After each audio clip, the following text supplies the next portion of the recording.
pagi hari ini. Kita langsung saja nih Bapak Ibu untuk mempersingkat waktu. Sebelumnya saya sampaikan terima kasih kepada semua yang hadir di forum ini untuk mengikuti sosialisasi rencana penarikan dana PNBP di mulai tahun 2021 ini. Sebelumnya kami mohon maaf karena sistem ini baru bisa kami sosialisasikan pada hari ini. Terus terang ini kami sudah berdarah-darah untuk menyusun sistem ini. Sebenarnya sudah kami susun dari tahun 2020, tetapi memang secara intens baru kami lakukan di awal tahun 2021. Dan saya yakin sistem ini masih membutuhkan perbaikan di sana sini. Kami mohon masukan juga dari Bapak Ibu selaku user nantinya untuk melakukan evaluasi terhadap sistem ini, sehingga sistem ini bisa dapat mempermudah kita semua dalam melaksanakan pekerjaan kita sehari-hari. Baik, kita mulai saja. Jadi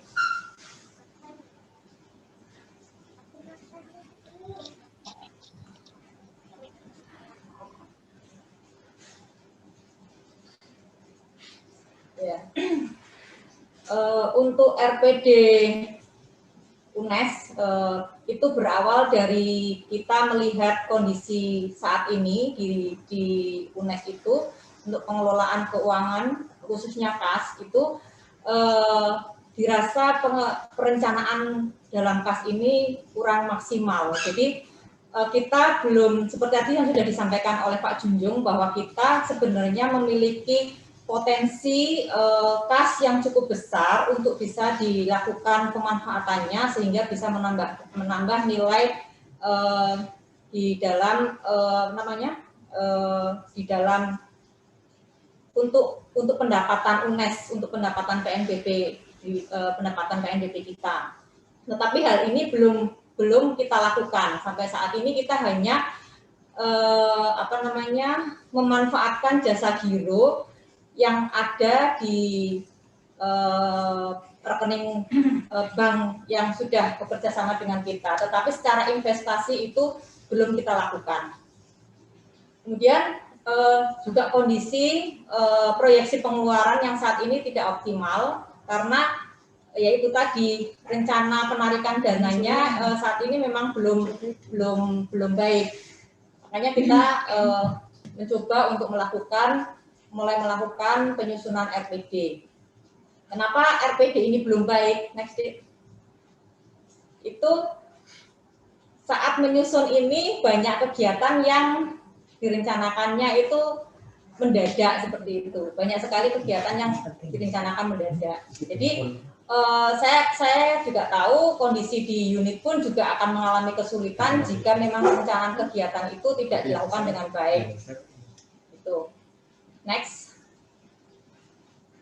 Ini karena perencanaannya kurang baik, akhirnya ya transaksi pembayarannya itu ujuk-ujuk gitu ya, bahasa Jawanya ujuk-ujuk, terus akhirnya mau tidak mau BPP akan mengeluarkan uang secara tunai seperti itu.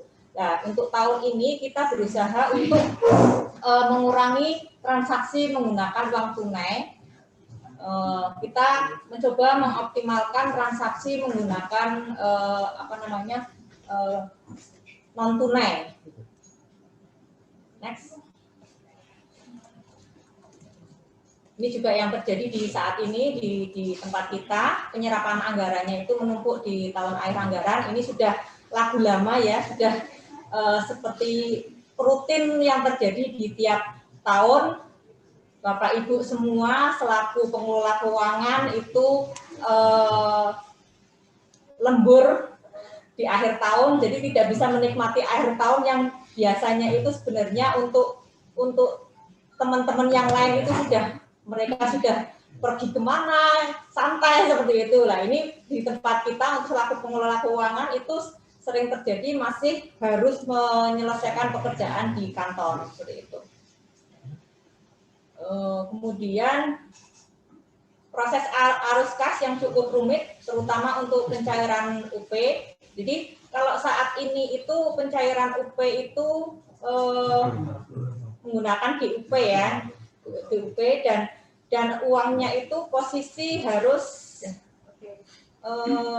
apa namanya, diusulkan oleh BPP dulu, terus BPP juga tidak bisa memprediksi, artinya tidak bisa memprediksi secara pasti kebutuhan yang diperlukan oleh para PJK dalam melaksanakan kegiatan. Jadi ini kondisi kita saat ini, semoga dengan RPD ini nanti kondisi ini berangsur-angsur membaik, jadi sudah mengalami perbaikan. Next.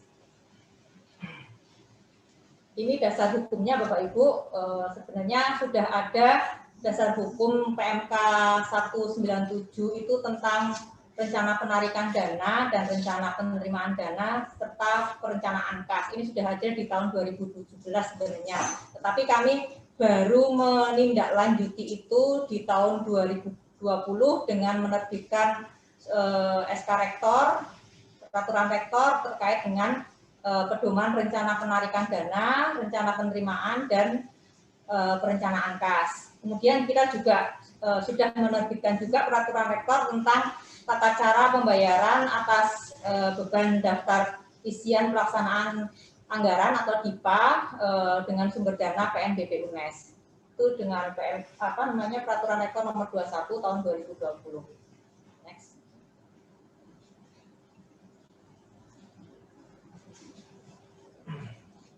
Ini tujuan dari kita membuat RPD, Bapak Ibu. Jadi tujuannya untuk memperbaiki informasi, rencana penarikan dana, dan rencana penerimaan dana yang tercantum dalam DIPA UNES. Jadi selama ini di halaman 3 DIPA kalau tidak salah itu sebenarnya kita diminta untuk mencantumkan rencana penerimaan dana di dalam DIPA ini. Tetapi biasanya oleh bagian perencanaan karena informasi yang diperoleh juga minim, kita juga tidak bisa memberikan informasi. Ini biasanya hanya dibagi 12 seperti itu, setahun terus dibagi 12 seperti itu. Seharusnya itu tidak seperti itu, jadi harus diinformasikan secara apa ya, lebih mendekati kepada realisasi sebenarnya seperti itu. Jadi nanti kebutuhannya akan mengarah ke sana. Next. Kemudian tujuan yang kedua untuk memperbaiki rencana pelaksanaan kegiatan untuk mendukung capaian target kinerja. Nah, ini rencana pelaksanaan kegiatan saya juga paham di unit itu juga rencana pelaksanaan kegiatannya juga belum terencana dengan baik.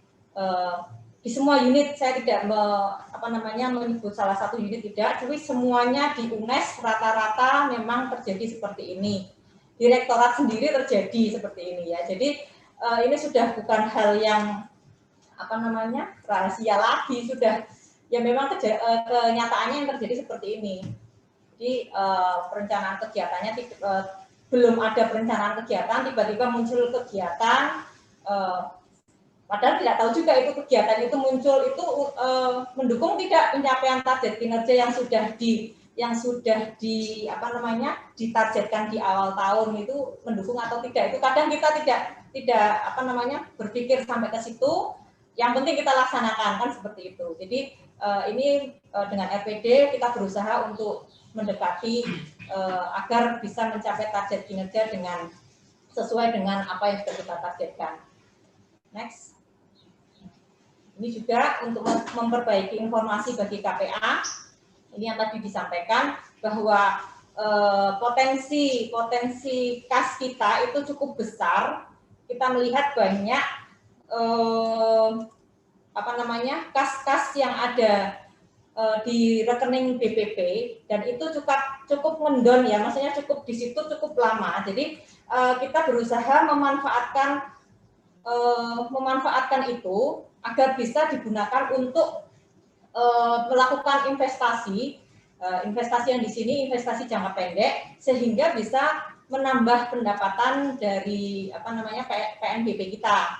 Karena kita ditarget sebenarnya untuk penerimaan PNBP itu non pendidikan ya, itu kan kita ditarget, apalagi kita saat ini sedang menuju PTNBH, itu akan semakin target itu akan semakin besar pada saat nanti kita sudah PTNBH. Makanya kita di sini mulai untuk melakukan pemanfaatan terhadap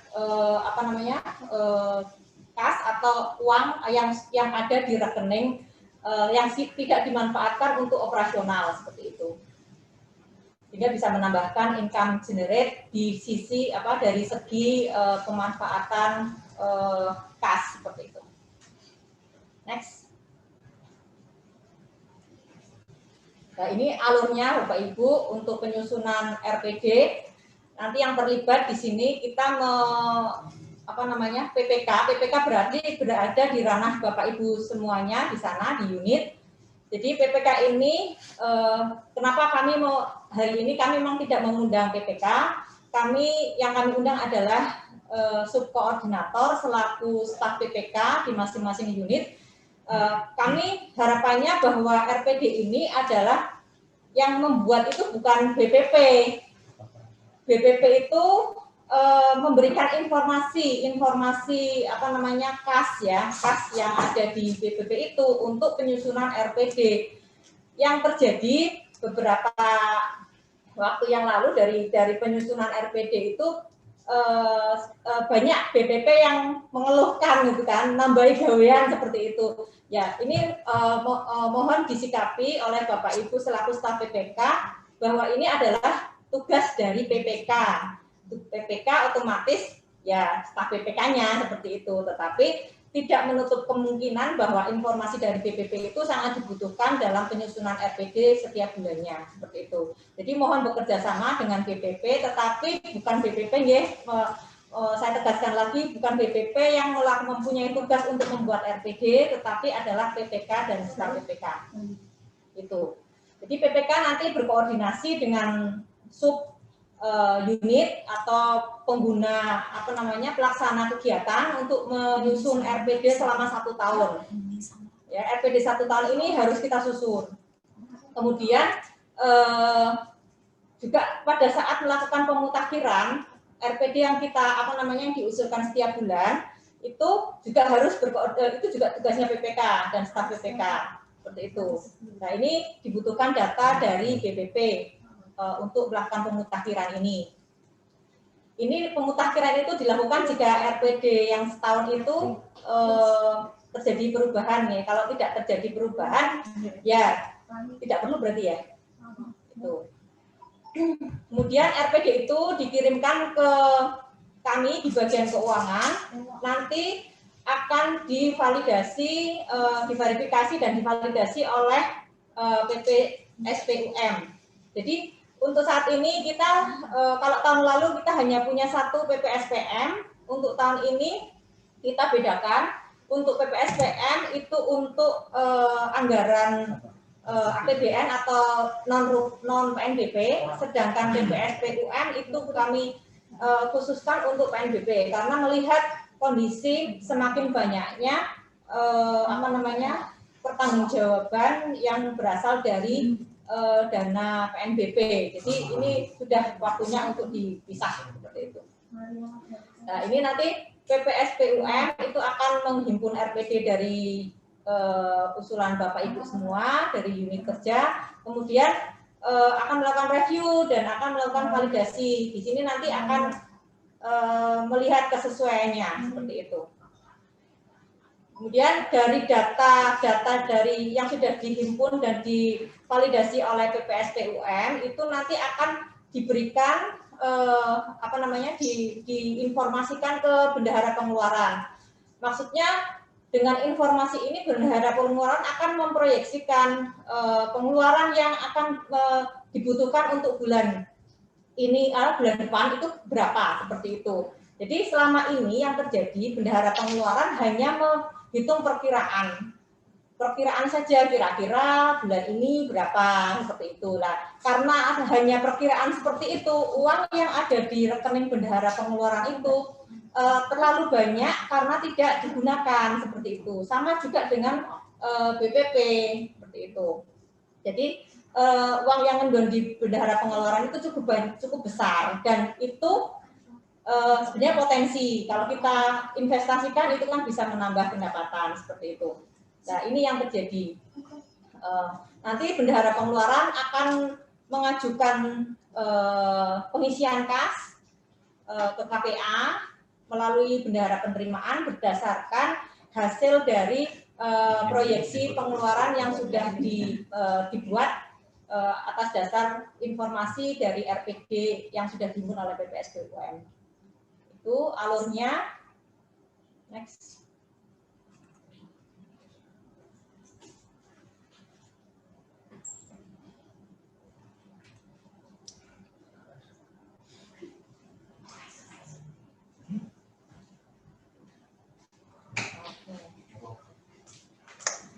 Selanjutnya ini apa namanya? Kita coba cermati perubahan mekanisme pencairan anggaran yang terjadi di Universitas Negeri Semarang. Jadi untuk sebelumnya itu kita tidak menggunakan RPD. Untuk saat ini mulai tahun 2021 kita menggunakan RPD. Kemudian jenis SPP yang sebelumnya itu kan kita mengenal SPP UP, DUP, nihil, TUP, PTUP, LS bendahara, LS pegawai, LS rekanan. Jadi untuk tahun ini setelah adanya RPD ini nanti kita akan menghilangkan SPP LS bendahara, itu sudah tidak ada lagi. Kemudian nanti SPP-nya yang ada itu SPP UP, SPP TUP, SPP PUP, SPP nihil, LS pegawai, dan LS rekanan. Jadi LS bendahara sudah tidak ada lagi. PTUP pun juga sudah tidak ada lagi. Kemudian kalau tahun lalu SPP UP itu tidak terkait dengan RPD, jadi mengusulkan sesuai dengan perkiraan saja. Untuk tahun ini berdasar nilainya nominalnya berdasarkan usulan yang Bapak Ibu usulkan melalui RPD yang sudah divalidasi. Jadi nilainya nanti akan sesuai dengan itu. Kemudian untuk SPP UP tahun lalu itu sebelumnya itu kita mengajukan UP itu sekali ya di awal tahun, kemudian nanti dinihilkan di akhir tahun seperti itu dengan menggunakan DUP seperti itu. Untuk dengan sistem RPD ini SPP UP diajukan setiap awal bulan berdasarkan RPD tadi dan berdasarkan pemutakhiran RPD. Jadi SPP-nya UP itu nanti bergantung terhadap jumlahnya tidak satu lagi, tetapi jumlahnya sesuai dengan usulan RPD atau pemutakhiran RPD. Dan pemutakhiran RPD, jadi berapa kali mengajukan RPD, berapa kali pemutakhiran itu menggunakan SPP UP. Next.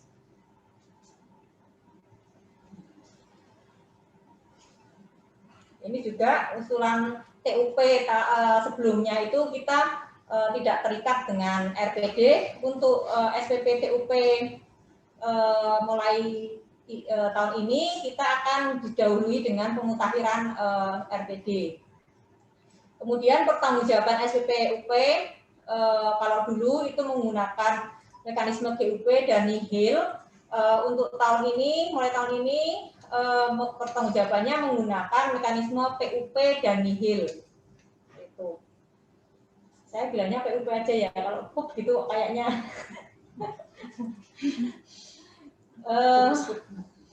Lanjut, kemudian untuk pertanggungjawaban SPP TUP tahun lalu sebelumnya itu kita menggunakan mekanisme PTUP, kalau ini menggunakan PUP. Jadi PUP itu untuk pertanggungjawaban baik UP maupun TUP. Jadi tidak dibedakan untuk pertanggungjawabannya. Kemudian untuk pagu transito dan saldo UP serta TUP itu sebelumnya itu pagu transitonya itu terpisah. Jadi setiap awal tahun biasanya akan diberikan pagu transito. Biasanya langsung di situ 5 miliar seperti itu. Oh ya duitnya akeh ya, 5 miliar. Itu. Terus pada saat TUP juga akan diberikan pagu transito. Di sistem itu akan disediakan pagu transito. Tapi untuk dengan sistem RPD ini pagu transito itu untuk saldo UP dan TUP yang terakumulasi, diakumulasikan. Seperti itu. Next.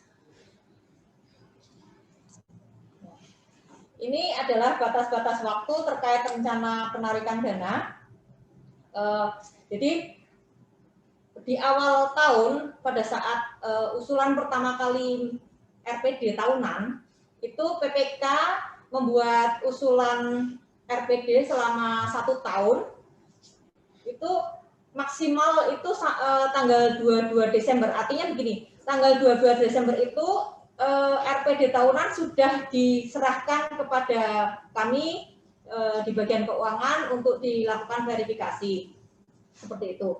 Jadi karena tanggal 22 itu terakhir, mohon Bapak Ibu juga sudah mempersiapkan sebelum-sebelumnya, jangan sampai tanggal 22 Desember itu belum diserahkan ke kami. Saya paham bahwa di akhir tahun itu kegiatan Bapak Ibu selaku pengelola keuangan sangat banyak ya, maksudnya karena biasanya menumpuk di akhir tahun. Tapi mohon ini bisa diantisipasi bahwa sebelum tanggal 22 Desember itu sudah ada RPD tahunan. Jadi PPK sudah mengumpulkan, mungkin sudah mengumpulkan subunit dengan melihat usulan. Jadi memang harus bekerja sama dengan Subbag Akuntansi, usulan POK atau yang POK tahun depan itu, maksudnya tahun berjalan ya. Jadi kan biasanya kalau tahun 2021 usulan itu kan sudah diminta di tahun 2020 ya, betul ya. Itu sudah ada 2020. Nah itu di breakdown situ. Dibuat usulan RPD-nya dalam jangka waktu 1 tahun itu. Itu diusulkan ke kami maksimal tanggal 22 Desember. Kemudian dari usulan Bapak Ibu, kemudian akan dilakukan verifikasi, kemudian PPSPUM itu akan mengirimkan hasil verifikasinya itu maksimal tanggal 22 Desember itu. Jadi ini memang kesempatan PPSPUM itu hanya sehari itu saja, batas waktunya sangat mepet sekali. Itu. Kemudian tanggal 26 itu RPD tersebut akan divalidasi oleh kami di bagian keuangan untuk diusulkan ke KPA sebenarnya itu. Kemudian dari usulan itu nanti akan kami upload di sistem RPD untuk selama 1 tahun. Selama 1 tahun itu akan terupload di situ untuk yang 1 tahunnya itu. Nah, selanjutnya untuk pengusulan RPD setiap bulannya itu untuk pemutakhiran itu berarti tanggal 15, setiap tanggal 15 itu melakukan pemutakhiran, dan tanggal 27 itu setiap bulannya untuk pengusulan RPD untuk bulan berikutnya. Seperti itu. Ini tanggal-tanggal yang sudah kami sepakati di teman-teman di sini dengan mempertimbangkan kondisi dan kondisi pelaksanaan anggaran. Karena di tanggal ini kan biasanya tanggal 25, 24, 25 itu tanggal merah ya, tanggal merah kan ada Natal seperti itu. Jadi kita sudah memperhitungkan itu, dan kondisinya di awal tahun tanggal 2 itu kita kan masuk tanggal 2 biasanya ya, tanggal 1 itu libur, tanggal 2 Januari itu posisinya bendahara pengeluaran harus sudah mengisi kasnya, karena kalau belum diisi kejadiannya kayak kemarin itu ada sedikit miss juga saat pembayaran kalau tidak salah gaji BLU. Gaji BLU itu mundur. Itu ya bukan hanya masalah di bendahara pengeluaran saja yang kita inikan, cuma itu juga terkait dengan beberapa hal sebenarnya. Tapi memang ada keterlambatan di situ dalam pengisian kas. Itu kami akui juga seperti itu. Jadi kami berharap tanggal 2 tit itu 2 posisi uang itu sudah ada di rekening bendahara pengeluaran. Karena tanggal 30 biasanya 30 itu kan bank tutup buku. Nah itu posisi rekening bendahara pengeluaran itu harus 0. Padahal tanggal 2-nya baru masuk itu harus sudah terisi. Jadi ini kami membutuhkan memang harus dipersiapkan benar-benar agar tidak mengalami kemunduran dalam pengisian kasnya. Next.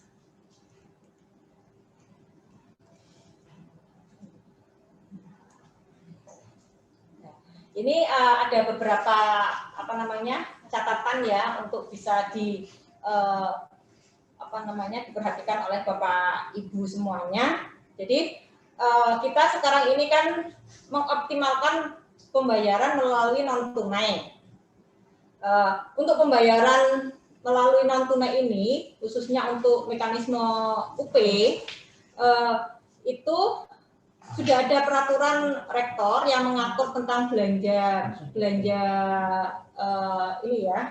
itu kita bisa bendahara itu bisa melakukan pembayaran sampai dengan 100 juta untuk satu penerima atau rekanan seperti itu. Jadi nanti LS yang dulunya LS yang diusulkan mungkin yang bawah 100 juta yang diusulkan melalui bendahara pengeluaran itu mungkin itu nanti bisa diatasi, jadi bisa segera dilakukan pencairannya melalui bendahara pengeluaran pembantu. Jadi tidak melalui kami lagi di sini, tidak melalui bendahara pengeluaran. Jadi itu akan memutus mempersingkat waktu untuk melakukan transaksi pembayaran. Jadi tidak ada lagi yang kok orang dibayar-bayarkan seperti itu karena tidak ada uangnya atau prosesnya masih diuji, masih apa-apa gitu kan. Prosesnya kan masih cukup lama. Nah, ini kalau dengan mekanisme UP ini, dengan RPD ini, dari bendahara pengeluaran itu bisa melakukan pembayaran. Harapannya kalau 100 juta ya mesti pakainya non tunai ya, gitu kan. Itu ke satu penerima itu bisa oleh bendahara pengeluaran pembantu. Kemudian dalam penyusunan atau pemutakhiran RPD bulanan itu dilakukan jika ternyata di unit itu ada percepatan pelaksanaan kegiatan yang berakibat pada percepatan penarikan dana. Itu nanti RPD-nya bisa dimutakhirkan. Kemudian ada penundaan pelaksanaan kegiatan itu yang mempengaruhi penundaan penundaan penarikan dana itu juga bisa dimutakhirkan di RPD-nya. Jika ada revisi anggaran, itu juga bisa dilakukan pemutakhiran di RPD-nya. Kemudian, misalnya dari hasil analisis PPK terhadap pelaksanaan kegiatan, kegiatan ini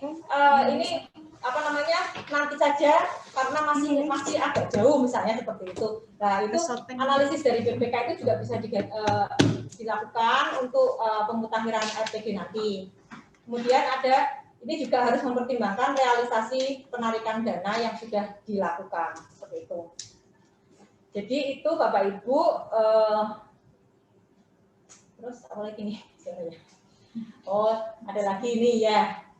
Jadi PPK dalam mengajukan TUP itu didahului dengan pemutakhiran RPD. Kemudian untuk pemutakhiran RPD, usulan TUP-nya itu setiap tanggal 15 dengan nilai maksimal 5% dari nilai RPD bulanan. Jadi ini hanya 5% loh Bapak Ibu, tapi bukan berarti hanya itu sedikit ya.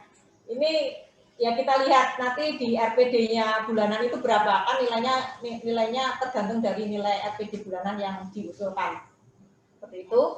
Kemudian jika pengajuan TUP itu hanya dapat dilakukan 1 kali dalam 1 bulan. Kemudian jika maksudnya dalam hal untuk pengajuan TUP itu masih ada kegiatan yang belum yang akan dilaksanakan tetapi belum belum diusulkan itu di TUP itu, kita memberikan kesempatan TUP kedua, tetapi dengan persetujuan dari wakil rektor WR2 seperti itu. Jadi TUP itu satu kali sebenarnya, kalau ada hal yang mendesak atau khusus, gitu kan, itu baru bisa dilakukan TUP yang kedua kali dengan persetujuan dari WR2. Jadi itu hal-hal yang ada di pengajuan RPD ini. Kemudian, nah, untuk pengajuan SPP bulan berikutnya, ini memang ada sudah diatur. Itu bisa diajukan setelah unit kerja mempertanggungjawabkan penggunaan UP dan TUP yang sudah diterima itu melalui PUP ya, nanti pertanggungjawabannya itu minimal sebesar 30%.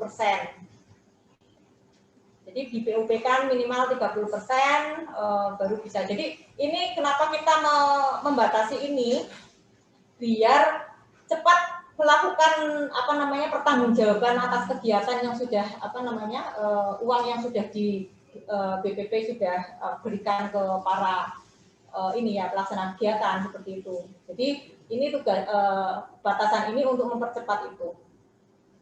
Kemudian untuk SPPUP itu nanti dilampiri dengan RPD yang sudah disetujui oleh KPA.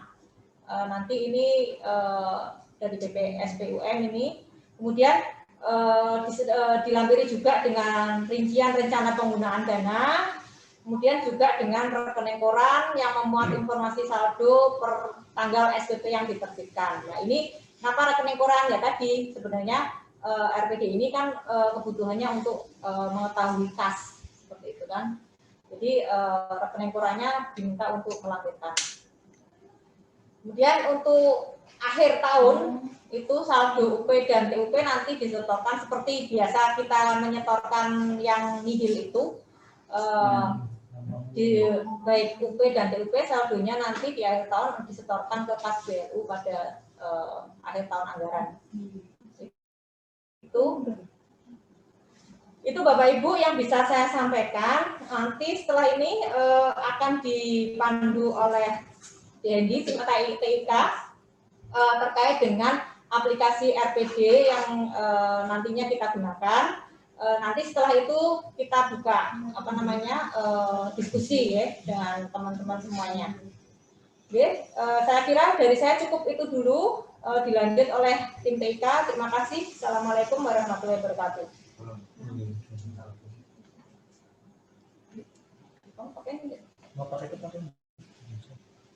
Oke. Kameramu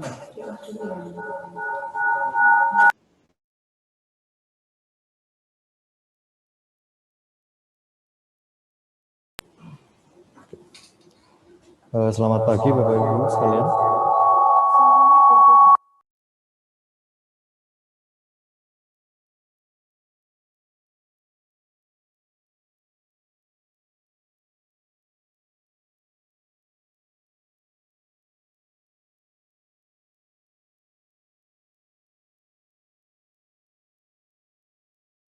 Cek. Oke, suaranya masuk. Bapak Ibu sekalian, saya izin share screen terlebih dahulu.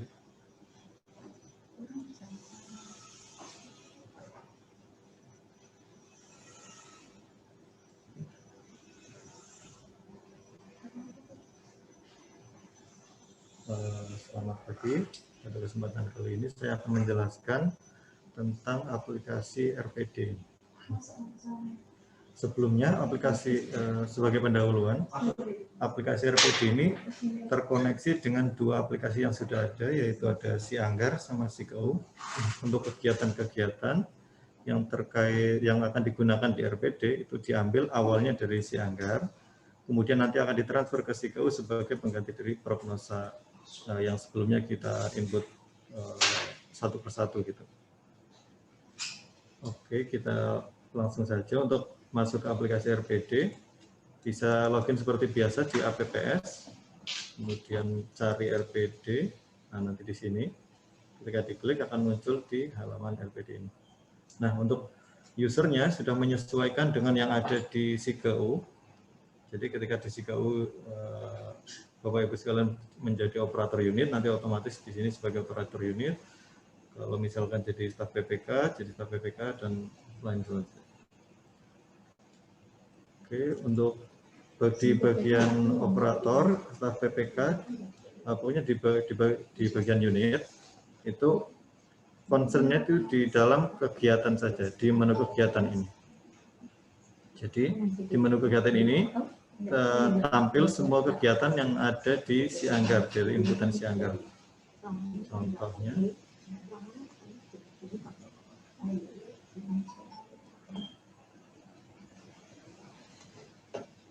ini saya contoh pakai unit Dekana Teva. Nah, di sini ada total 43 data kegiatan yang ada di Sianggar. Kemudian di kegiatan RPD juga totalnya ada 43. Nah, untuk sistem RPD ini yang kita ubah-ubah bukan di 43 data tersebut, namun di dalam setiap kegiatan biasanya itu dilaksanakan beberapa kali. Contoh, misalkan kegiatan wisuda itu dalam 1 tahun dilaksanakan misalkan 4 kali gitu. Nah, jadi misalkan sini ada wisuda, nah ini penyelenggaraan wisuda dan yudisium program sarjana kan nggak mungkin wisuda dalam 1 tahun hanya 1 kali gitu. Jadi di RPD kita hanya menyesuaikan di bagian detail. Kemudian, oh ya untuk awal ini masih kosong-kosong semua. Sebagai langkah awal itu harus dilakukan import kegiatan. Nah, ini dilakukan oleh admin. Jadi operator kegiatan tidak perlu melakukan import data. Kita tunggu import data selesai dulu. Karena ini ternyata ada kegiatan baru. Nah ini sudah menyesuaikan. Untuk kegiatan gaji dan tunjangan dosen tidak tetap, itu bulan penarikan ada Januari sampai Desember. Nah ini menyesuaikan dengan yang ada di Sianggar. Bagi contoh ini, nah ini rencana pelaksanaan itu ada di bulan Maret dan bulan Oktober gitu, 50% dan 50% di bulan Oktober. Nah nanti di RPD-nya juga sama. Contoh kegiatannya. Nah ini ada Maret dan Oktober. Jadi kita otomatis mengambil data dari situ. Untuk bulan Maret 50%, kemudian Oktober 50% juga sudah menyesuaikan. Nah ini penelitian kerjasama nasional, internasional bulan Maret, kemudian ada bulan Oktober.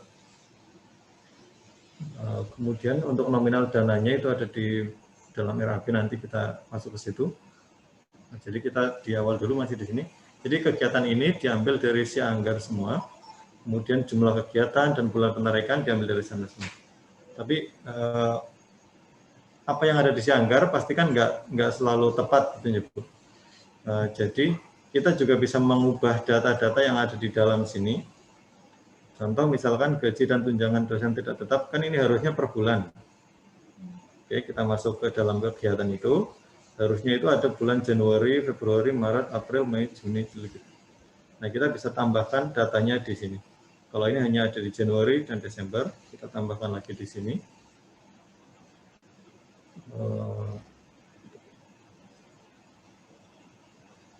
Jangan terus.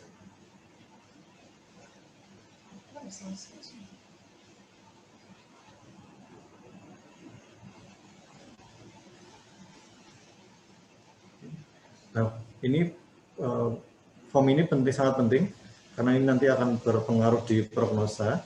Jadi apa yang kita pilih di dalam sini nanti akan masuk ke prognosa sesuai dengan kelompok anggaran yang ada di prognosa SIGAU. Jadi kita contoh belanja pegawai, kemudian nama kegiatannya, gaji dan tunjangan dosen tidak tetap bulan Februari 2021. Contoh penanggung jawab misalkan. Nah ini tanggal pelaksanaan. Tanggal pelaksanaan itu kita bisa misalkan tanggal 5. Kemudian ini hanya contoh saja ya Bu. Jadi nanti bisa disesuaikan dengan kegiatannya. Kemudian tanggal penarikan ini adalah rencana penarikan dana. Kita akan menarik dana untuk kegiatan ini di tanggal berapa gitu. keterangan. Ini bisa dikosongin untuk yang keterangan, kemudian kita klik submit. Nah, nanti ada di sini untuk yang bulan Februari. Perlu diperhatikan, di sini ada kelompok anggaran yang masih kosong. Itu ketika data kegiatan awal, itu pasti semuanya masih kosong, jadi harus diedit terlebih dahulu. Ini yang bulan Januari, kita edit, kelompok anggarannya kita sesuaikan, lanjut pegawai, kemudian kita simpan, yang lain juga sama. Nah, ini harus diedit terlebih dahulu, Bapak Ibu. Jadi hasil yang ada di sini nanti kan akan dikirimkan ke Prognosa. Apabila di bagian kelompok anggaran ini masih kosong, maka tidak akan dikirim ke Prognosa. Oke. Jadi misalkan ini udah ada tiga kegiatan atau sub kegiatan. Untuk masing-masing sub kegiatan itu tentunya kan memiliki RAB yang berbeda-beda. Nah, untuk mengubah RAB-nya ada di menu RAB. Untuk setiap data ini, misalnya di Januari. Nah, di sini di Januari ada 34.420.000. Karena kita ambil saja untuk Januari hanya 14.420.000. Untuk cara penarikan juga perlu diperhatikan, Ibu. Untuk LS atau KUP, jadi nanti akan berpengaruh ke usulan RPD-nya. Kita simpan. Nah, ini ada 14.420.000 untuk di bulan Januari. Untuk di bulan Februari kita masih belum ada, kita tambahkan. Contoh ini belanja lainnya. Cara penarikan UP 20 juta.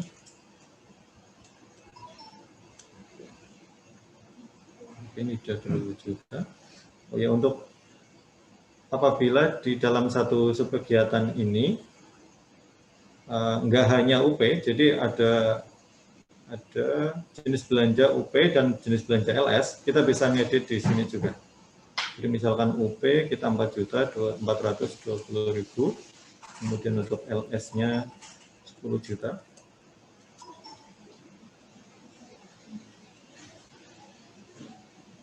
Ini contoh saja. Itu juga bisa, jadi nanti menyesuaikan saja. Disesuaikan dengan kebutuhan perbelanjaan. Tapi untuk data UP dan LS ini jangan sampai salah, karena nanti berpengaruh ke SIKU juga, nanti di realisasi dan kawan-kawannya nanti berubah juga. Oke. Itu untuk secara singkatnya, ini kan hanya satu kegiatan yang kita ubah. Nah, ini di bagian gaji dan tunjangan dosen tidak tetap. Untuk selanjutnya, itu juga mengikuti untuk data yang lain, penyusun jadwal dan perangkat perkuliahan pasca sarjana, dan semuanya sampai kegiatan terakhir. Gitu. Jadi semuanya harus sudah dirancang di sebelum awal tahun gitu. Untuk yang begitu. Ini untuk rancangan RPD 1 tahun. Nah, kalau misalkan Bapak Ibu bingung, misalkan untuk yang bulan ini kita sudah input berapa sih? Nah, itu bisa dilihat di bagian usulan RPD, kemudian ada di bagian penarikan dana. Nah, itu nanti akan muncul data per bulannya. Misalkan di bulan Januari kita akan merencanakan penarikan dana LS sejumlah 10 juta, kemudian UP 4.420.000. Nah, seperti itu nanti untuk yang Februari juga melanjutkan sesuai dengan data yang ada di kegiatan ini. Nah, perlu diperhatikan lagi tadi, untuk yang UP, itu nanti akan masuk ke SIKU sebagai pagu transito. Jadi untuk akan masuk ke pagu transito, jadi misalkan di sini ada 4.420.000 yang nantinya akan jadi pagu transito. Namun di bagian sini, di bagian kegiatan ini, kelompok anggarannya belum dipilih, maka nanti otomatis akan berkurang juga di bagian pagu transitonya. Jadi perlu diperhatikan juga dulu untuk isian kelompok anggaran ini harus diisikan sesuai dengan kelompok anggaran yang ada di prognosa biasanya. Oke, itu sudah. Kemudian untuk keperluan penarikan dana, data-datanya Bapak Ibu sekalian tidak perlu membuat lagi karena sudah direkapkan. Jadi nanti ada ini untuk yang awal tahun di bulan Januari sampai Februari, ini data menyesuaikan yang ada di kegiatan sini. Kemudian untuk penggunaan dana ini untuk yang realisasi, misalkan program pendampingan kegiatan kemahasiswaan bulan Februari, itu kode anggarannya berapa, kemudian RPD-nya berapa, kemudian ini ada realisasi sampai dengan bulan lalu. Ini realisasi karena ini masih kosong, ini kan diisi anggar karena ini datanya baru-baru semua, jadi masih kosong. Kemudian ada lagi yang realisasi dana, ini nanti yang kita pakai sementara adalah realisasi dana dulu, nanti kita bahas sekalian. Jadi di sini akan muncul data-data yang akan menjadi laporan kita sebelum mengajukan RPD di bulan depan. Jadi di sini untuk yang RPD bulan ini, misalkan ada sekian kegiatan, kemudian ada RPD-nya, LS-nya berapa, UP-nya berapa, kemudian ada realisasi. Nah, realisasi ini diambil dari SPUM untuk yang LS, kemudian untuk UP kita ambilnya dari BSPJ. Kemudian saldo kegiatan yang belum terrealisasi itu hanya pengurangan saja dari yang ini. Kemudian untuk yang UP itu ada 2, itu ada yang dari PK dan belum PK. Nah, ini ada juga tunai dan non tunai. Jadi untuk yang PK kan ada, untuk inputan PK kan ada pilihan pembayaran itu tunai atau non tunai. Itu nanti akan masuk ke sini juga PK-nya.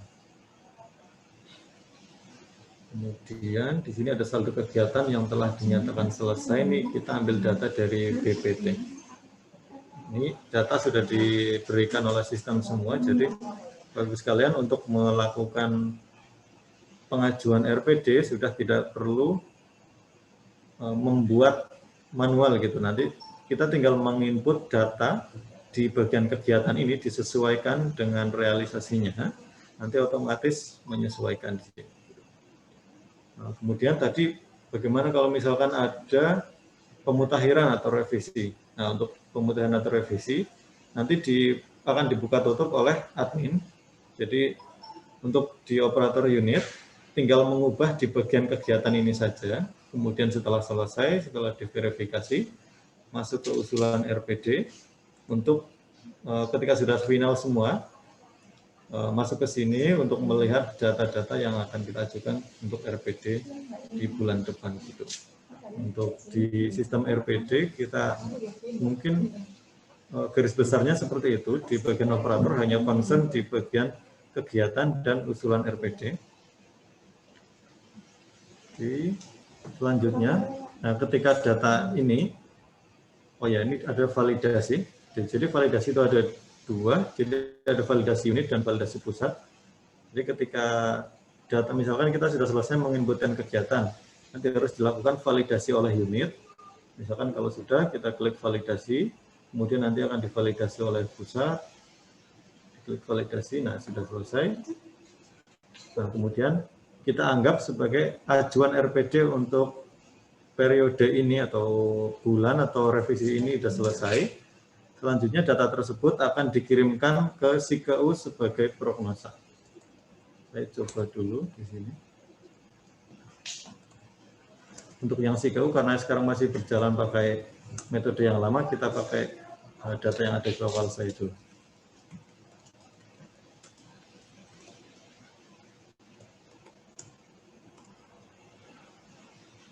Ini kemarin saya mencoba,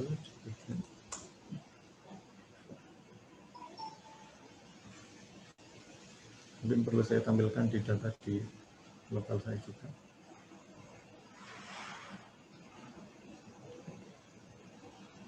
Jadi contoh tadi ketika sudah divalidasi kita transfer. Nah nanti data ajuan RPD tersebut untuk yang UP akan masuk ke dalam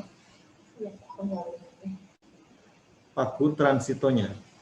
Contoh pagu transitonya 825113. Nah ini akan biasanya kan di sini ada nominal 5 miliar gitu kalau misalkan belum digunakan gitu ya.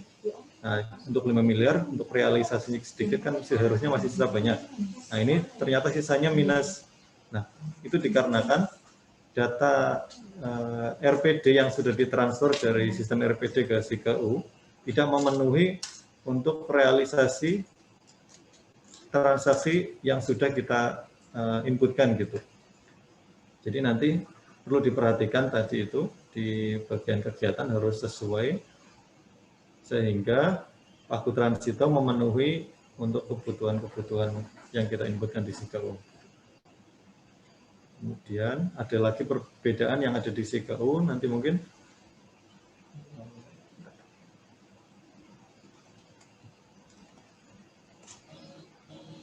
di bagian prognosa. Nanti Bapak Ibu sekalian sudah tidak dapat menambah kegiatan baru. Jadi nanti kegiatan yang ada di sini sudah given yang ada dari RPD. Jadi semua data kegiatan dari RPD yang sudah ada kelompok anggarannya nanti akan masuk ke dalam prognosa dan kita tinggal melakukan edit data saja.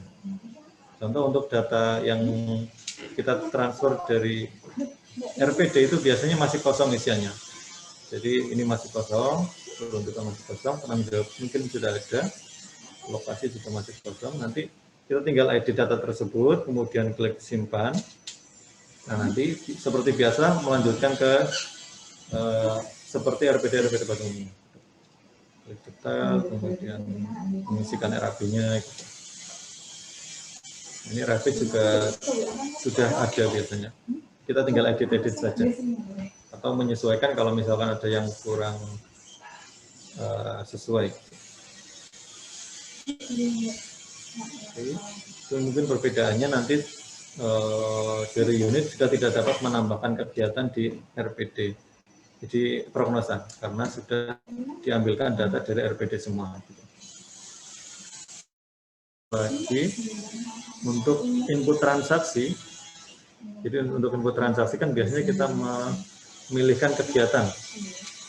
Nah, contoh kalau misalkan kegiatannya belum ada di RPD atau tidak termasuk ke ajuan RPD bulan tersebut, maka kegiatan tersebut tidak dapat disimpan. Jadi harus match, sangat match gitu ya. Jadi untuk RPD bulan Februari ya harus dilaksanakan di bulan Februari juga transaksinya gitu. Kalau dilaksanakan di bulan lain maka tidak akan bisa. Gitu. Kemudian selain untuk ditransaksi itu ada juga di SPBY, di SPBY juga sama seperti itu. Kalau misalkan RPD-nya belum diajukan untuk kegiatan tersebut, maka tidak akan dapat disimpan seperti itu. Nah ini akan kita mulai ketika RPD ini sudah kita jalankan semuanya. Mungkin perbedaan lagi yang di bagian SIKU itu di bagian PUP. Nah PUP ini datanya tidak seperti PTUP yang sekarang masih ada di SIKU. Itu data yang ada di sini kita tidak perlu menginputkan data SPP-nya. Jadi udah otomatis untuk PUP kita tinggal PUP saja. Total semua PUP-nya berapa? Total SPP PUP. Nah ini ada minus karena kita tadi transitonya kurang. Kemudian ada rekanan, kemudian keperluan kita tinggal simpan. Nah, sudah nanti selanjutnya menyesuaikan. Oke, mungkin itu. Oh ya, untuk yang di SIKU nanti akan ada juga monitoring. Monitoringnya itu namanya SPP PUP. Nah, data di sini menyesuaikan dengan data data SPPUP dan PUP dari masing-masing unit gitu. Nanti bisa dilihat sendiri ketika sudah bisa. Okay.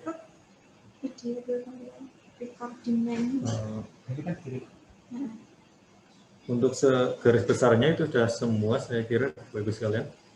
Jadi untuk ringkasnya, untuk di bagian unit ketika diperbolehkan melakukan revisi RPD, tinggal membuka aplikasi RPD, kemudian masuk ke menu kegiatan, disesuaikan kegiatan-kegiatannya, seperti kelompok anggaran, kemudian ada juga cara penarikan ini harus sesuai sama biaya-biayanya itu.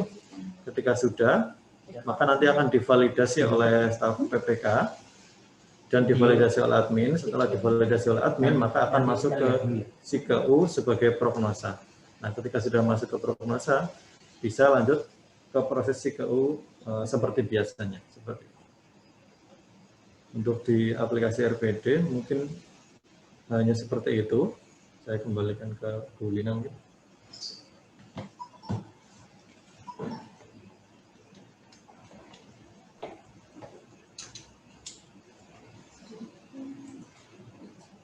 Baik teman-teman, Bapak Ibu semuanya, tadi sudah disampaikan oleh Bu Edi terkait dengan mekanisme atau cara penginputan ya di aplikasi RPD ini. Mungkin Bapak Ibu ada yang ingin ditanyakan, kami membuka kesempatan untuk berdiskusi. Monggo, siapa yang mau menanyakan bisa chat dulu saja ya. Lewat chat nanti kita